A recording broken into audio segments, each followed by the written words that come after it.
মেয়েটা যে এত দারুণ আগে তেমন মনে হয়নি। পাড়ায় থাকে, মাঝে মধ্যে আসতে যেতে দেখা হতো। দুটো একটা টুকিটাকি কথাবার্তা, শ্যামলা রঙের, বলা চলে কালো কুৎসিত। দেখতে শুনতে এমন কিছু আহামরি না। কখনো সে সরাসরি দেখত চেয়ে, কিন্তু তখন চোখের মধ্যে আকাশ কিংবা হরিণ টরিণ খুঁজে পায়নি। সব মিলিয়ে একটু আধটু আলাপ টালাপ চলতে পারে, অন্য কিছু তার বেশি না। ফলে আমার দিন চলে যায় নানান কাজে।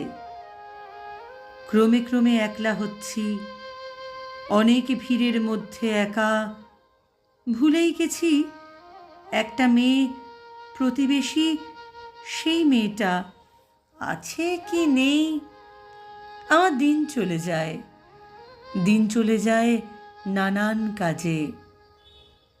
বর্ষা গেছে, শীত গিয়েছে, বসন্ত শেষ। বিকেলবেলা ঝিলের ধারে আগুন রঙা কৃষ্ণচূড়া। এত আগুন, হঠাৎ ভীষণ ভালো লাগছে। বুকের ভিতর একটু একটু রবি ঠাকুর নড়ে উঠছে। আমাদের এই গ্রামের নামটি খঞ্জনা, আমাদের এই নদীর নামটি অঞ্জনা। আমার নাম তো জানে গাঁয়ের পাঁচজনে, আমাদের সেই তাহার নামটি, সেই মেয়েটা নাম যেন কি।